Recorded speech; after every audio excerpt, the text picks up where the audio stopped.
بسم الله الرحمن الرحيم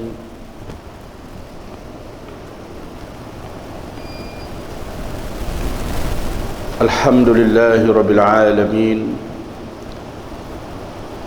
والصلاة والسلام على أشرف الأنبياء والمرسلين وعلى آله وصحبه أجمعين سبحانك لا علم لنا إلا ما علمتنا إنك أنت العليم الحكيم رب اشرح لي صدري ويسر لي أمري واحلل عقدة من لساني يفقه قولي ولا حول ولا قوة إلا بالله العلي العظيم ولا حول ولا قوة إلا بالله العلي العظيم ولا حول ولا قوة إلا بالله العلي العظيم رضينا بالله ربا وبالإسلام دينا وبمحمد نبيا ورسولا رضينا بالله ربا وبالإسلام دينا وبمحمد نبيا ورسولا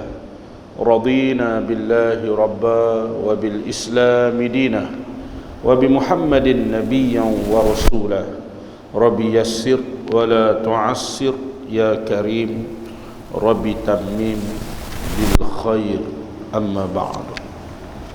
Alhamdulillah, pertama dan buat selama-lamanya marilah sama-sama kita panjatkan rasa syukur kepada Allah Subhanahu wa taala kerana dengan keizinannya, dengan taufik hidayah dan dengan inayahnya kita dapat hadir berada dalam majlis mengingati Allah, majlis ilmu, taman-taman syurga. Mudah-mudahan dengan kehadiran kita Allah Subhanahu wa taala mencatat, menulis, menerimanya sebagai amalan orang-orang yang ikhlas, orang yang sabar dan istiqamah, insya-Allah. Amin ya rabbal alamin. Tuan Imam, Tuan Bilal, seluruh ahli jawatan kuasa masjid, tuan-tuan dan puan-puan muslimin dan muslimat, hadirin hadirat yang dirahmati, yang diberkati, yang diridai oleh Allah Subhanahu wa taala sekalian. Kita sambung pengajian kitab 40 hadis dosa pengundang bala. Hadis yang ke-10, betul tak?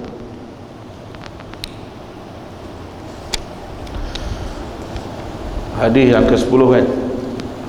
Qala musannif rahimahullahu ta'ala wa nafa'ana bi'ulumihi fi daraini amin amin ya rabbal alamin.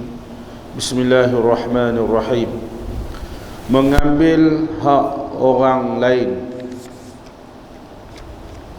Dia punya tajuk mengambil hak orang lain, ya, antara dosa yang besar, ya, dosa pengundang bala, dosa yang mendatangkan bala, ya, antaranya ialah mengambil hak orang lain.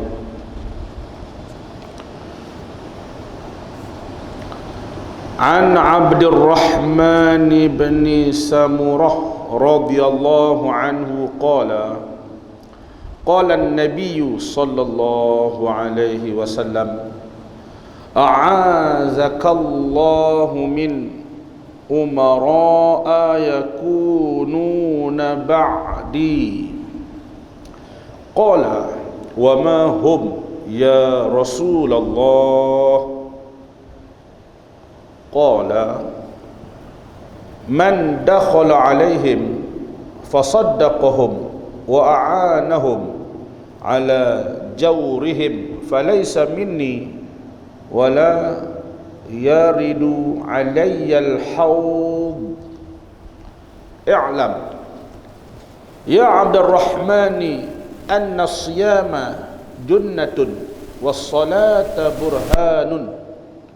Ya Abdurrahman, inna allaha aba alayya an yudkhilal jannata lahman nabata min suhtin fannaru awla bih, rawahul Hakim wat Tabarani.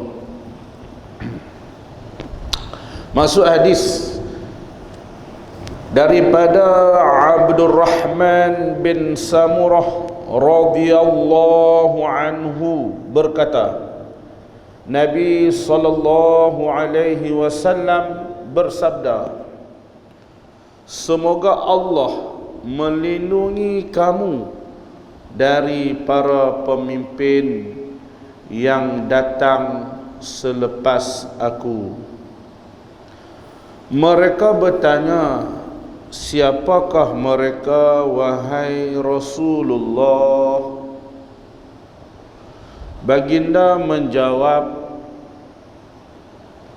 yaitu siapa yang berurusan dengan mereka, yaitu pemimpin, lalu membenarkan pembohongan mereka dan membantu mereka melakukan kezaliman dan penindasan, maka dia bukan dariku dan terhalang dari meminum air telagaku. Ketahuilah wahai Abdurrahman bahawa puasa itu adalah benteng, sembahyang adalah bukti yang kukuh terhadap iman. Ketahuilah wahai Abdurrahman bahawa Allah telah enggan untuk memasukkan orang-orang yang memakan harta yang haram ke dalam syurga, kerana neraka lebih berhak membakarnya.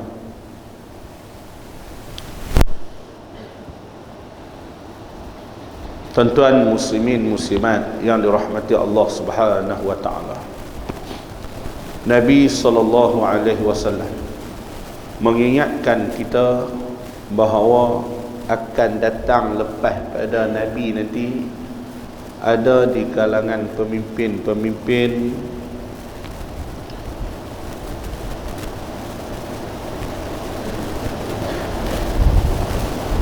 iaitulah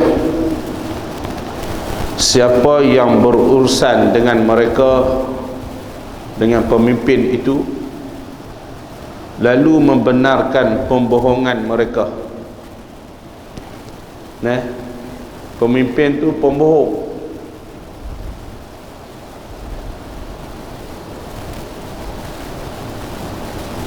pemimpin tu pembohong, pemimpin tu pembohong. Pukul 12 tengah hari tadi dia pembohong. Bukan kata cerita lama dah ni, lama sudah cerita. Ni pukul 12 tengah hari tadi dia bohong dah. Tengok, kita kalau boleh kuliah ni tak mau nak kata ke orang, nak kuliah bagi elok tapi gaya kita nak menjadi elok, nak jadi lagu ni pula. Mau kita ni raja duk kata ke orang kita kalau boleh nak aman damai, mai masjid seronok, dengar kuliah seronok, jangan duk kata ke orang. Negara jadi elok, jadi seronok, semua jadi elok, aman damai. Nak aman damai macam mana tuan-tuan kalau ada orang macam ni suka pembohong? Dia seorang masalah habis satu dunia.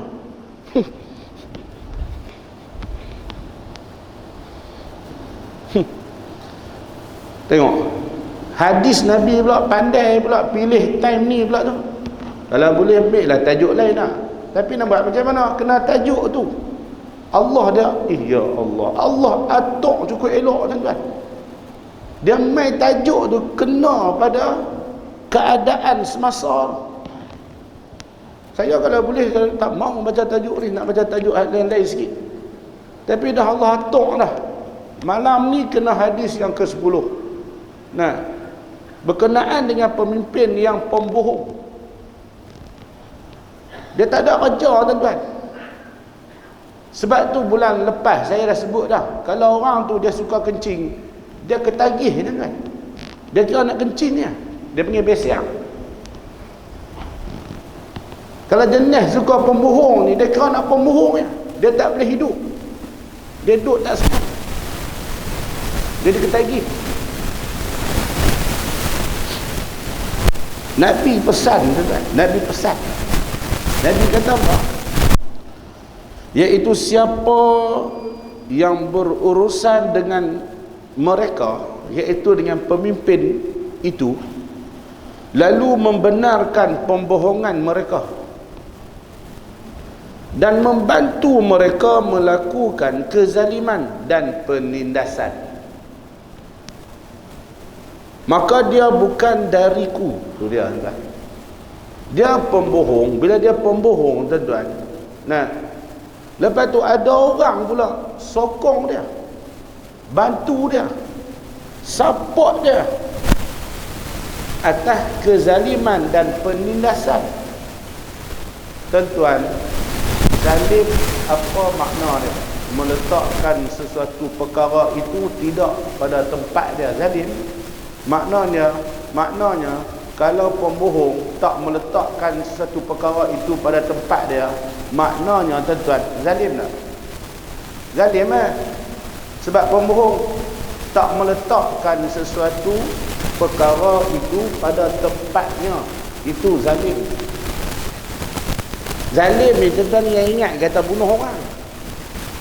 Zalim ni ialah maknanya meletakkan sesuatu perkara itu tidak pada tempatnya. Zalim. Contoh, cawan ni patutnya, tuan-tuan, kena letak atas meja ni. Tiba-tiba cawan ni letak dekat tempat orang letak kasut tu. Zalim namanya. Faham tak? Tidak kena pada tempat dia.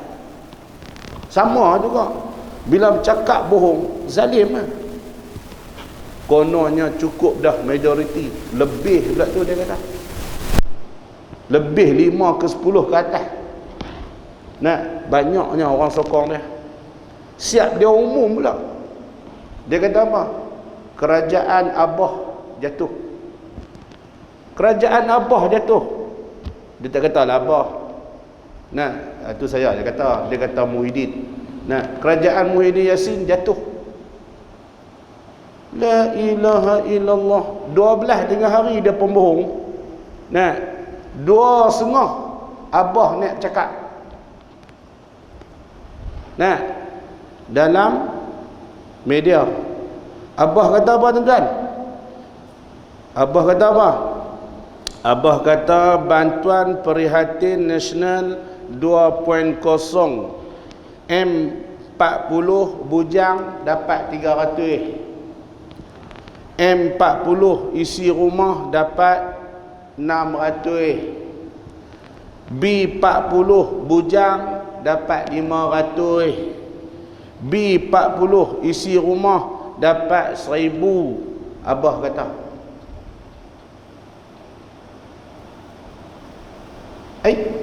Pukul 12 tadi kita dengar dia kata kerajaan jatuh.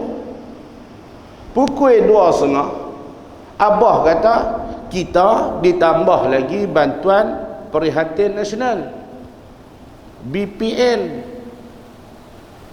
Tuan-tuan nak pakai hak mana, tuan-tuan? Hak nak bagi duit kat kita ke? Hak yang kemaruk ni? Kemaruk. Mestilah kita pakai hak yang nak bagi duit kat kita. Hak kemaruk ni, tuan-tuan, dia tengah serabut tau. Sebabnya ialah di Sabah sana, di Sabah ni, tuan-tuan, keadaan hari ni undi pos polis dan tentera memihak belah kita. Dia naik kelang kabut dah, tak ada cara lain dah melainkan kena kencing lagi. Nah, kena buat isu supaya di Sabah memberi sokongan kepada dia. Kalau tidak kalah, insya-Allah.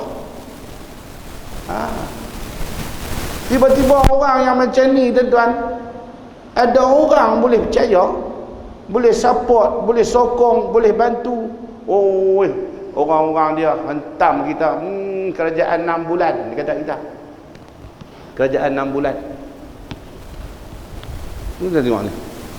Apa yang Nabi sebut ni tuan-tuan, siapa yang bantu dia, duk aja menindas orang, menzalimi orang, menindas dah elok dah kerajaan yang ada sekarang. Ingat senang nak dapat kerajaan yang macam ni, yang menguntungkan rakyat, bagi duit kat kita. Siapa tak seronok? Betul? Siapa yang tak seronok tu, dia tu gila tau ni. Orang bagi duit kita, mestilah kita seronok. Bila kita seronok kerajaan ni tuan-tuan, kerajaan ni kerajaan yang adil, rakyat suka, semua orang suka. Bila kerajaan yang adil, tiba-tiba ada orang nak jatuhkan dia, maknanya orang ni zalim dan menindas. Ni macam hadis Nabi sebut ni. Bila orang ni menzalimi dan menindas kerajaan hak duk ada ni elok dah, tuan-tuan, apa akan berlaku? Ada pula di kalangan pengikut dia, sokong dia, bantu dia dan mempercayai cakap dia. Maka dia bukan dariku, Nabi kata. Bukan dari kalangan Nabi, bukan dari kalangan umat Nabi, ataupun bukan dari kalanganku ni, maksudnya bukan cara aku macam tu, bukan main laguku. Nah, lagu tu bukan daripada aku, lagu tu bukan daripada aku, orang yang lagu tu depa ni bukan daripada aku, pok-pok lain. Kalau daripada aku, daripada umat aku, dia kena sabar, dia kena mengikut pemimpin yang adil, pemimpin yang baik kepada rakyat dia, pemimpin yang menyelamatkan rakyat dia daripada COVID-19, pemimpin yang membuat perubahan ke arah kebaikan, menambah kebaikan yang menguntungkan orang Islam. Pemimpin tu yang kita kena bantu dia. Kalau pemimpin kerja duk pembohong ya, pagi petang siang malam, duk kemaruk tak habis-habis, tapi gamak teruk sangat, bagilah sehari jadi Perdana Menteri. Abuan dia lepas geram, tengok dia nak melompat seronok lah, bagi sehari sudah. Nah, bukan Perdana Menteri Malaysia, Perdana Menteri Zimbabwe. Nah, bagi dia jadi Perdana Menteri Zimbabwe tak apa. Yang syoknya tuan-tuan, masa dia umum tu saya sikit tak kecewa, sikit pun saya tak terkejut. Dengar-dengar dia umum tu, lo tak berasa apa. Kok dah saya, oh mampus dah kita, jatuh dah. Oh mampus dah, jatuh dah kita, habis dah. Lo tak berasa apa, tak berasa terkejut, tak berasa kata risau, kecewa tak. Maknanya apa tuan-tuan? Maknanya kita bila dah kenal orang suka kencing, nah, maka kita lebih berhati-hati. Nah, dulu kita tak biasa kena kencing. Nah, bila dah kerap kena kencing, lama-lama kita pun tahu dah lopak mana. Nah, hak selalu orang duk kencing kita.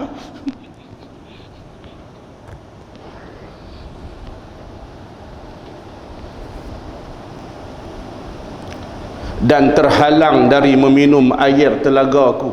Nabi kata, mereka ni, orang-orang yang jadi pengikut dia ni, suka duk menindas orang, suka duk menzalimi orang, suka duk pembohong orang. Nah, depa ni tuan-tuan tak layak dari meminum air telagaku. Maksudnya terhalang dari meminum air telagaku. Air telaga Kausar, tuan-tuan. Itu dia. Dah, yang pertama Nabi tak mengaku depa dari kalangan umat Nabi. Nah, yang kedua, depa ni dihalang daripada minum air telaga Kausar, tuan-tuan. Ni bila kita kata macam ni, orang duk kata kita pandai-pandai duk hukum orang. Awak hang siapa? Nah, duk hukum orang. Kita bukan hukum orang ni, kita baca hadis Nabi, tuan-tuan. Nabi yang sebut. Nah, kita cuma bagi pencerahan ataupun pensyarahan supaya orang boleh tahu, boleh faham golongan hak Nabi sebut tu lagu mana. Kita cuma bagi tahu ya, golongan yang suka pembohong, yang kedua suka menzalimi orang, yang ketiga suka menindas orang. Pemimpin yang jenis ni tuan-tuan, pengikut dia sekali dengan dia bukan daripada kalangan umat Nabi. Hari akhirat besok Nabi tak mengaku mereka ni dari kalangan umat Nabi. Main. Nak main cari Nabi tak mau. Hampa bukan daripada kalangan aku, Nabi kata. Yang kedua, mereka punya dahaga nak minum air telaga Kausar. Malaikat menghalang golongan-golongan ni daripada meminum air telaga Kausar. Tu dia tuan-tuan. Ingat memain ni dak membuta tuli, nak sokong membuta tuli, support membuta tuli, nak tak tahulah. Ketahuilah wahai Abdul Rahman bahawa puasa itu adalah benteng kita daripada api neraka tuan-tuan. Puasa nah, siapa yang selalu kena penyakit kencing manis, darah tinggi, jantung, buah pinggang, kencing orang, perbanyakkanlah puasa Isnin dan Khamis tuan-tuan, jangan tinggal, amalkan puasa sunat hari Isnin dan Khamis, insya-Allah penyakit dia akan sembuh tuan-tuan. Sembahyang adalah bukti yang kukuh terhadap iman seseorang ni tuan-tuan. Kita nak tahu dia orang beriman tak beriman, nah, bukti dia apa dia? Solat. Dia jaga solat, dia jaga sembahyang, tu bukti yang kukuh terhadap dia ni orang beriman ke tak beriman. Hari ini tuan-tuan, orang meninggalkan solat berlambak. Banyak sungguh orang meninggalkan solat. Antara penyakit COVID yang terkena kita ni adalah bala tuan-tuan. Antara bala yang pertama ialah orang meninggalkan solat terlalu banyak. Yang kedua tuan-tuan ialah akibat daripada apa dia? Penzinaan yang terlalu banyak. Tuan-tuan muslimin muslimat yang dirahmati Allah Subhanahu wa taala. Nabi kata tiada tazahir, iaitu tiada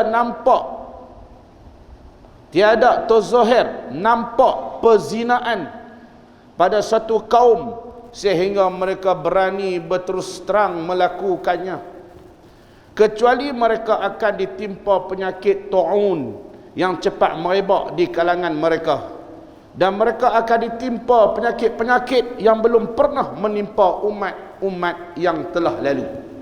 Itu dia. Bila berlaku perzinaan terlalu banyak tuan-tuan, dan berlaku secara terang-terangan, maksudnya apa? Orang boleh tengok video lucah dalam handset tu terang-terangan tu.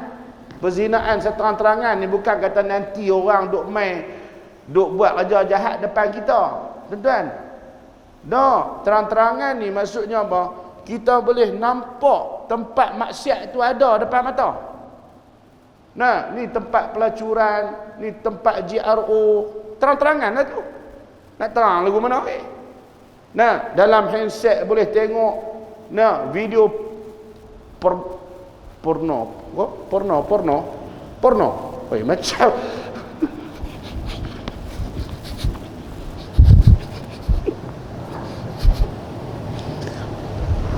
porno. Ini semua adalah terang-terangan. Tuan-tuan. Maka bila banyak berlaku perzinaan secara terang-terangan, maka Nabi kata apa? Mereka akan ditimpa penyakit ta'un yang cepat merebak di kalangan mereka. Tuan-tuan kena faham, ta'un dalam bahasa Arab. Dalam bahasa Melayu dia panggil wabak. Dalam bahasa saintifik, dia panggil apa? Virus. Ta'un bahasa Arab, bahasa Melayu dia panggil wabak. Bahasa saintis dia panggil apa? Virus. Jadi tuan-tuan, ta'un ni Nabi kata dia cepat merebak di kalangan mereka, cepat semua. Seorang kena dia boleh pergi 30 orang. Tuan-tuan bayang tengok ah. Sat di sana, sat apa nama, kluster Tawar, kluster Telaga, kluster Sungai, kluster apa nama, macam-macam kluster. Timbul mai, cepat sungguh merebak. Dan mereka akan ditimpa penyakit-penyakit yang belum pernah menimpa umat-umat yang telah lalu. Kira umat dulu-dulu tak pernah lagi yang kena macam kita ni. Nah, mereka kena penyakit hak pelik-pelik. Sebab apa tuan-tuan? Sebab berlaku banyaknya penzinaan. Tuan-tuan, ni dengar elok-elok, ni fakta. Point, fakta. Dianggarkan seramai 96,000 wanita menjalani pengguguran janin setiap tahun di Malaysia. Kita dengar dianggarkan seramai 96,000 wanita menjalani pengguguran janin setiap tahun di Malaysia, yang majoriti orang Melayu, orang Islam. Bangsa lain ada juga, tapi paling banyak orang Melayu, orang Islam. Banyak mana? 96,000 setiap tahun. Ada sebanyak 240 klinik. Ni point fakta. Ada sebanyak 240 klinik yang menawarkan pengguguran janin di seluruh negara. Ada 240 klinik tuan-tuan yang menawarkan di klinik dia boleh digugurkan apa dia? Janin. Sebanyak 50 hingga 55,000 anggaran. 50 ke 55,000 kes bayi tidak sah taraf dilahirkan di Malaysia. Tuan-tuan. Sebanyak 50 ke 55,000 setiap tahun kes bayi tidak sah taraf dilahirkan di Malaysia. Tu dia tuan-tuan. Sebanyak 10,010 kes buang bayi dilaporkan di antara 2010 hingga April 2019, atau purata 100 kes setahun. Setahun 100 kes buang bayi. Banyak tak tuan? Dia kira sebanyak 10,010 kes buang bayi dilaporkan di antara 2010 sampai April 2019. Jadi kita ambil purata. Purata maknanya setahun 100 kes buang bayi. Banyak tak tuan? Banyak. Mau Allah tak hantar mai bala. Semua angka ini mempunyai sumber dari institusi rasmi yang berdasar di Malaysia. Punca utamanya adalah zina yang berluas-luasa. Ini punca dia tuan-tuan. Yang kita bimbang ialah tuan-tuan, akibat perzinaan ini maka bala Allah hantar mai. Ni kita takut. Sebab tu kita heran, Covid tak pernah habis, nak pernah habis. Lagu mana zina tak pernah berhenti. Perzinaan secara terang-terangan tuan-tuan tak pernah berhenti-berhenti. Macam mana bala Allah nak berhenti? Start pada 2011 sampai 2015. Dalam tempoh 5 tahun, Jabatan Pendasaran Negara merekodkan 263,691 orang kelahiran anak tidak sah taraf. Tuan-tuan, daripada tahun 2011 sampai 2015, 263,691 orang. Ramai tuan-tuan. Ramai. Kena ada lebih kurang dalam 5 stadium Bukit Jalil untuk menampung jumlah anak tidak sah taraf di Malaysia. Jadi apa solusi kita sekarang? Kita nak buat apa? Nak menyelamatkan keadaan. Kita kena apa dia? Laksanakan RUU 355. Dia kata dah ada kuasa buat tak boleh buat lagi sekarang. Kerajaan dah ni duk tak tentu lagi tuan-tuan. Tak apa nak kuat sungguh. Tak dapat 2/3. Nah, majoriti dalam parlimen pun tak kuat. Lebih 2/3 ya. Nah, tambah pula hak kemaruk tu duk kacau pula.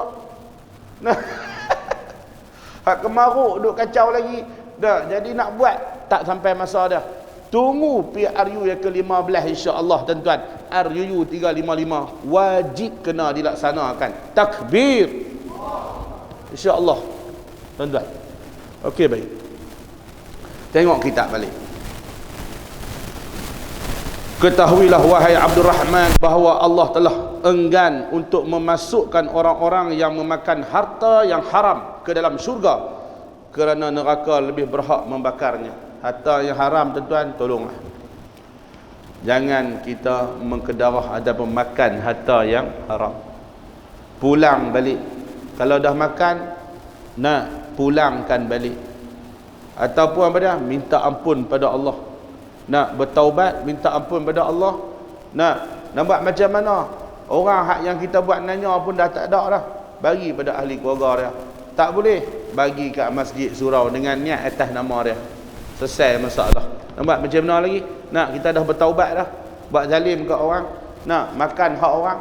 Jadi dah bertaubat, kita dah cari tak jumpa dah. Usaha macam-macam dah. Buat macam mana tuan-tuan?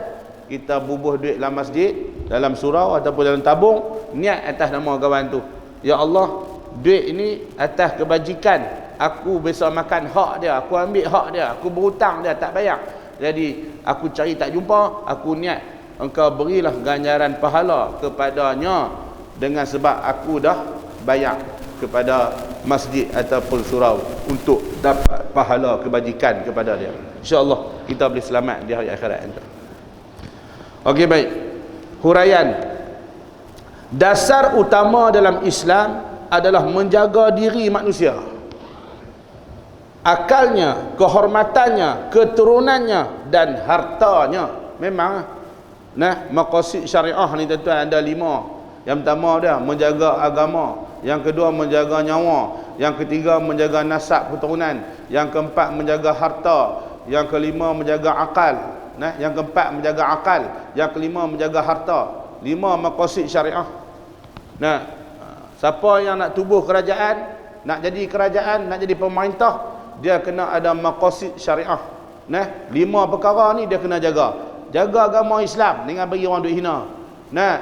Lepas tu jaga apa dia? Nyawa, jangan berlaku kes pembunuhan, buat laksana hukum hudud. Yang ketiga apa dia? Jaga nasab keturunan. Ni jangan biar kes zina berleluasa. Buatlah cara macam mana pun, jangan biar perzinaan berleluasa. Yang keempat apa dia? Jaga apa? Jaga akal. Buat sekolah, buka tempat-tempat pengajian bagi rakyat cerdik. Yang kelima apa dia tuan-tuan? Jaga harta. Harta jaga elok-elok, jangan duk bagi kat orang. Ada pula tanah diraup bagi kat orang tu, kat orang ni, habis boleh kat mata sepek semua dah. Jaga harta kita tuan-tuan. Yang tentera, veteran tentera lah, apa tak dapat duk nganga, tunggu minta ni. Tak dapat. Yang pok-pok tu senang-senang gigi sepek tu. Boleh mudah-mudah yang tanah. Tanah musangking lah apa semua. Dengar cerita betul tak tahu. Depa timur emas pula apa semua. Patut dah depa kelang kabut sangat. Nak ambil tanah di sana. Rupanya ada aset negara macam-macam ni tu. Bukan sekat musangking kan tuan-tuan. Timur emas apa semua. Kita tuan-tuan dengan duk biarlah harta terlepas kepada pok-pok tu. Dah boleh kat depa tuan-tuan, nak dapat kat kita memang tak ada dah. Tengok di Pulau Pinang ni sudah betul kan?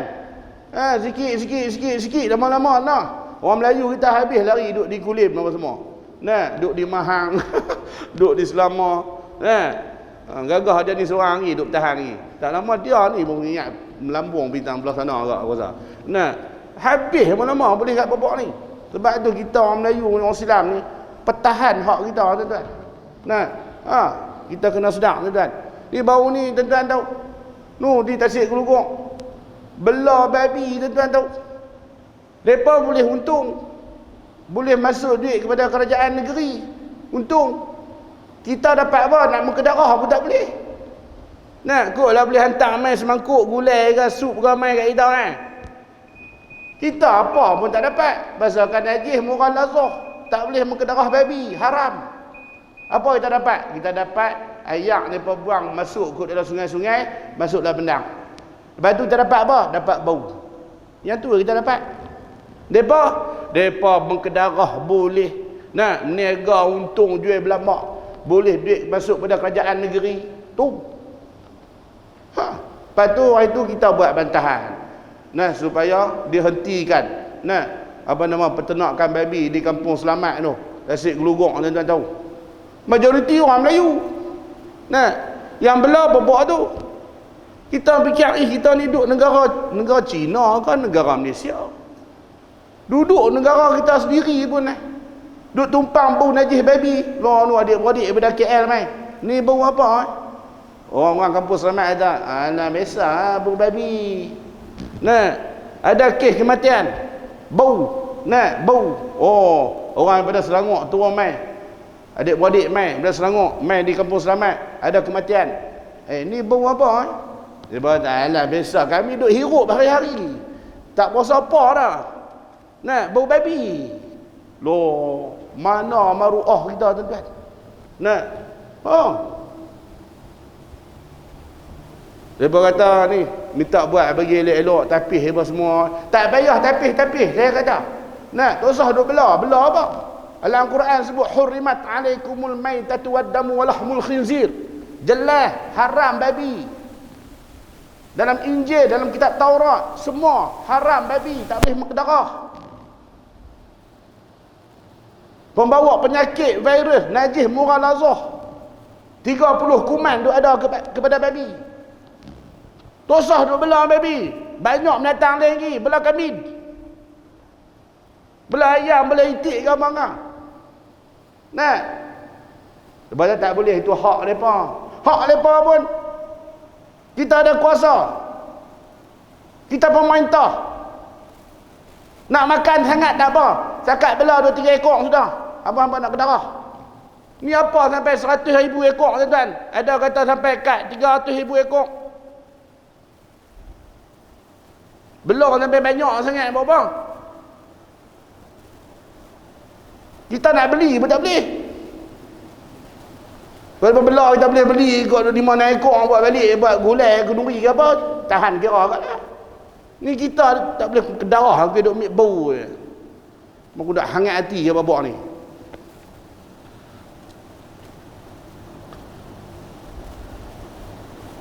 Oleh yang demikian, Islam melarang dari mengambil hak orang lain sesuka hati tanpa izin tuannya, apatah lagi dengan menggunakan kekerasan. Jangan. Nah, jangan. ولا تأكلوا أموالكم بينكم بالباطل وتدلوا بها إلى الحكام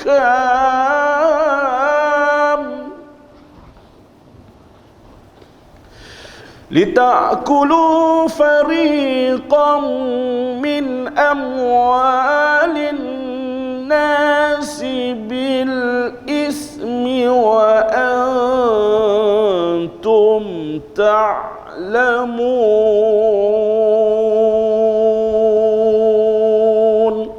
Surah Al-Baqarah ayat 188. Dan janganlah kamu makan atau mengambil harta orang-orang lain di antara kamu dengan jalan yang salah, dan jangan pula kamu menghulurkan harta kamu memberi rasuah kepada hakim-hakim kerana hendak memakan atau mengambil sebahagian dari harta manusia dengan berbuat dosa. padahal kamu mengetahui salahnya. Orang yang mengambil hak orang lain secara batil termasuk dalam kalangan orang yang zalim, dan baginya azab yang pedih. Ini termasuklah sama ada mencuri, merampas, mengkhianati, menipu dan segala bentuk kezaliman yang lain untuk mendapat hak milik orang lain dengan cara yang salah dan dimurkai oleh Allah Subhanahu wa taala. Tuan-tuan, amalan banyak mana pun, baik lagu mana pun, makan perkara yang haram terhalang daripada masuk syurga.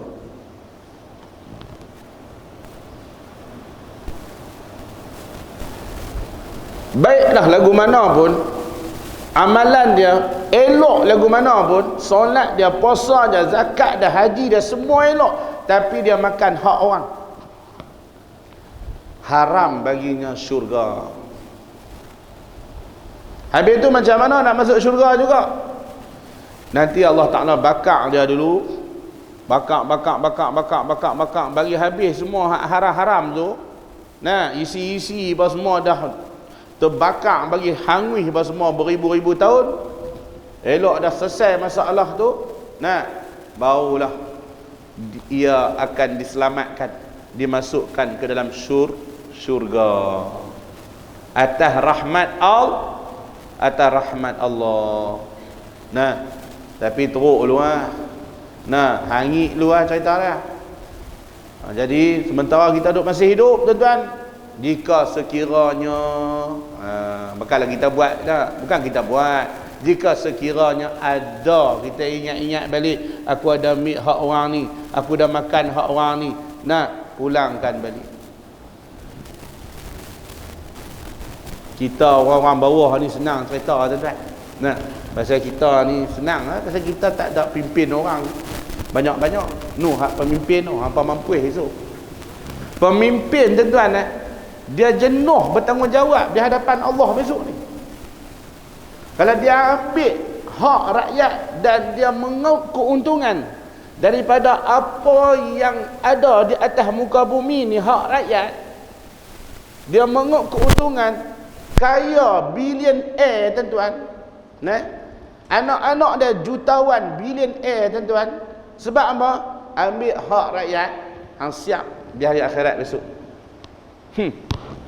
Sebab tu kita bila naik hak baru ni kita rasa lega. Sebab apa? Mereka gunakan hasil negara dan pulangkan kepada rakyat. Yang ni baru betul, tuan-tuan. Nah, kita pun rasa lega, seronok. Oh, gaya nak sesak-sesak, tiba-tiba mai duit 500. Nah, oh, lega kita. Dulu apa dik? RM30 beli suria pun tak lepas. RM30, tuan-tuan.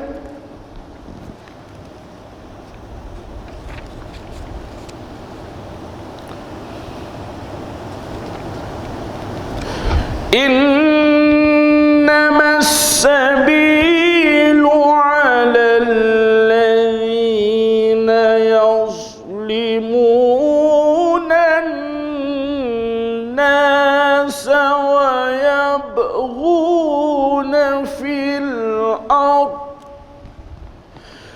yabghuna fil ard bighairil haqq.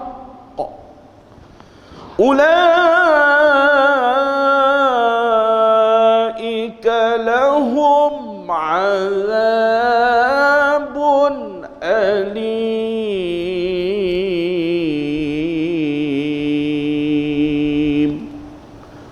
Surah Asy-Syura ayat 42. Sesungguhnya jalan untuk menyalahkan hanyalah terhadap orang-orang yang melakukan kezaliman kepada manusia dan bermaharaja lela di muka bumi dengan tiada sebarang alasan yang benar. Mereka itulah orang-orang yang beroleh azab siksa yang tidak terperi sakitnya. Allah. Sebab itu saya nak beritahulah kepada pemimpin-pemimpin, tak kira lah pemimpin apa pun, sama ada pemimpin kerajaan, pemimpin pembangkang, pemimpin keluarga, pemimpin masjid, pemimpin taman, pemimpin pejabat, tak kira lah, pemimpin kelang, semua hak jadi ketua, hak jadi pemimpin. Tolong ingat, jangan makan hak orang lain, jangan ambil hak orang lain. Ingat, kelak kamu akan menyesal di hari akhirat kerana azab siksa yang tidak terperi sakitnya. Dan sebab itu tuan-tuan, pentingnya kita hak di bawah ni nak memilih pemimpin yang adil. Ingat, tuan-tuan, abah bagi tahu kalau menang di Sabah PRU yang ke-15 tak lama dah. Abah bagi tahu. Nah, memang tak boleh tunggu lah, tak boleh biar dah, tak boleh duk buat lambat dah. Pasal ada ada seorang lagi duk kacau. Kemaruk. Hak kemaruk tu duk kacau, abah dengan duk buat lambat dah. Kalau boleh abah buat cepat-cepat lah abah. Kami pun duk ready dah ni insya-Allah. Ready punya ready, tuan-tuan tahu tak? 4.2 juta tak daftar mengundi. Yang boleh mengundi tapi tak daftar mengundi, 4.2 juta. Ramai tak? Ramai. Semua apa dia? Semua geng-geng Melayu belakang. Tuan-tuan tahu, wakil SPR, ejen SPR pi kawasan China untuk daftar mengundi. Wakil SPR ni, ejen SPR ni, dia kata apa? Kami sampai lenguh tangan ambil maklumat untuk daftar mengundi orang-orang Cina. Mereka kalau ada kaunter SPR meneru tuan-tuan bakal main daftar anak-anak Cina. Dia kata kami pi kat tempat orang Melayu, buka kaunter SPR nak daftar mengundi, mereka sampai boleh lena punya tak ada orang main daftar mengundi. Teruk sungguh lah orang Melayu kita bagi.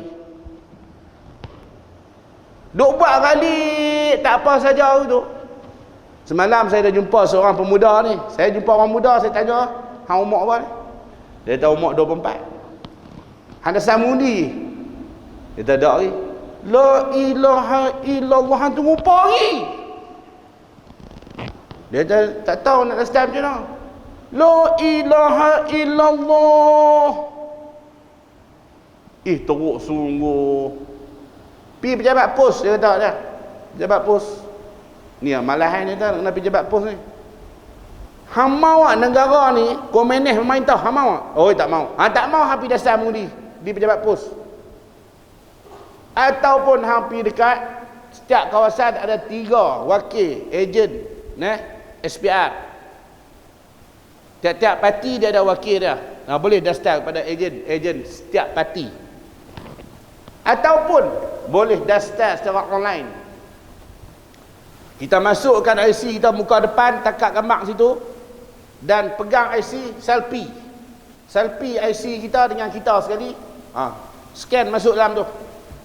Dalam tuan-tuan buka Google SPR daftar. Google SPR daftar. Tuan-tuan boleh daftar secara online. Ada apa hari lagi? Ada 7 hari lagi.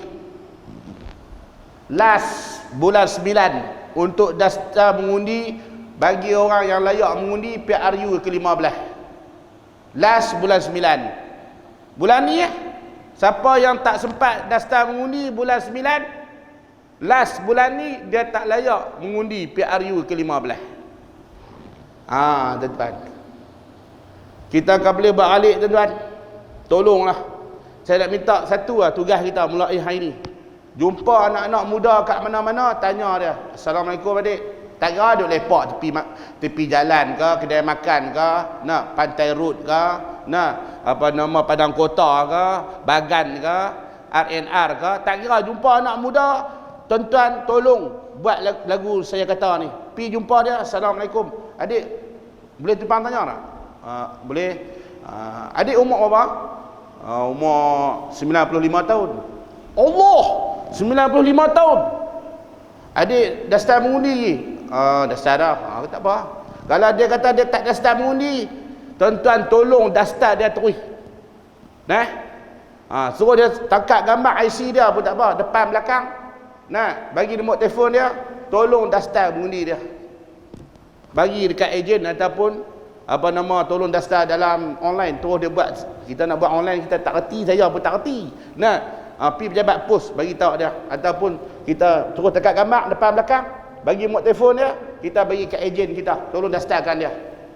Tuan-tuan, kita nak memilih pemimpin. Kalau nak memilih pemimpin, tuan-tuan, maknanya dengan melalui pilihan raya, mengundi. Kalau tak daftar mengundi, macam mana kita nak milih pemimpin? Ni bukan soal minat tak minat politik. Adik, ni anak muda ni. Ni bukan soal minat tak minat politik. Soal dia ialah kita nak memilih pemimpin. Kita tak mau komunis memerintah kita, kita tak mau. Kita tak mau popok LTTE memerintah kita. Kita nak orang Melayu, orang Islam kita yang memimpin kita. Maka caranya ialah daftar mengundi. Hari mengundi, keluar mengundi. Pangkah orang yang tak bagi taik kepada kita. Piramli dah ajak siap dah. Piramli ajak dah. Silat pangkah dapat taik. Hari ini, tuan-tuan, orang persoal kita, apa ni gabung satu lagi main duk dengan kita ni? Kita jawab macam ni, mudah ya. Piramli ajak siap dah. Apa pun mesti kena ada 3. Do, re, mi. Kita ada tikar. Depa ada teropong. Seorang lagi, dia ada apa? Bangsi ajaib. Kalau tidak, tak cukup 3 alat ni, tuan-tuan, tak jadi kerja. Betul tak? Kalau Piramli dia ada tikar terbang, AR tompel, dia tak ada apa teropong, tak jadi tak? Ada teropong. Peluang pekerjaan. Teropong. Kalau ada teropong, tak ada bangsi hikmat, tak boleh ke? Tiup tu. Tiup, tuan-tuan, keluar makjun kuat salasa. Luruh biji mata kena keratil Piramli. Kita pun sama. Kalau kita tak gabung 3 parti ni, tuan-tuan, kita tak kuat. Piramli ajak siap dah. Sebab tu kita bergabung walaupun kita rasa kalat. Tak apa. Yang penting kita jadi kuat untuk lawan komunis yang ada dalam negara kita, tuan-tuan. Oleh itu, mulai hari ini, kita kena buat kerja. Daftar mengundi. Anak-anak muda yang belum daftar mengundi, yang kita yakin insya-Allah, tuan-tuan, PRU ke-15 ni kita nak majoriti 2/3 dalam parlimen untuk nak melaksanakan perintah Allah, hukum Allah tertegak di atas muka bumi Allah ni, insya-Allah. Takbir. Walillahil hamd. Wallahu a'lam.